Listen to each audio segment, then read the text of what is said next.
La crisi tocca anche il mondo dell'emigrazione. Diminuiscono le entrate, ma i soci continuano a scommettere sull'ente perdonanese che si occupa di corregionali all'estero. Sobrietà e rigore quindi sono state le parole chiave emerse nel corso dell'assemblea dell'ente friulano per l'assistenza sociale e culturale degli immigranti, che ha approvato i programmi per il 2014 nonché il bilancio consuntivo del 2013 e quello preventivo per l'anno in corso. L'assemblea è stata aperta dal vescovo della diocesi Giuseppe Pellegrini, il quale ha sottolineato la bontà delle iniziative intraprese negli anni dalle fasce allo scopo di mantenere vivo il legame esistente tra i corregionali e la loro terra d'origine. Per quanto riguarda i finanziamenti e le spese future, il presidente dell'ente Michele Bernardon è stato molto chiaro. Il principio base è compartecipazione alle iniziative, cioè bisogna superare il principio che si offrono servizi gratuiti, ma l'utenza di qualsiasi natura sia i nostri corregionali giovani che mandiamo a fare soggiorni o nell'organizzare convegni, la partecipazione deve essere compartecipata economicamente. Ma i temi affrontati nel corso dell'assemblea sono stati molti altri. Le linee guida lungo le quali si muoverà le fasce nel 2014 riguarderanno le iniziative rivolte alle giovani generazioni, la promozione nel mondo delle specialità territoriali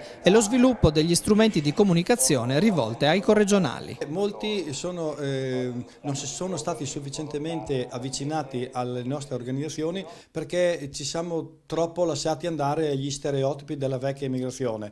I giovani, i discendenti dei nostri migranti vanno avvicinati con un approccio diverso, hanno bisogni e esigenze diverse, ma non per questo non si interessano della loro patria di origine, della loro regione di origine. Si tratta solo di adeguare gli strumenti al loro mondo. Un occhio di riguardo poi alle fasce lo dedicherà a quei giovani che cercano all'estero opportunità professionali e che già in un caso hanno dato vita ad un segretariato virtuale. Sicuramente ci sono dei paesi in cui ormai la presenza soprattutto delle eccellenze è distribuita sul territorio, che è impensabile pensare di fare un segretariato su basi classiche come poteva essere nel Novecento.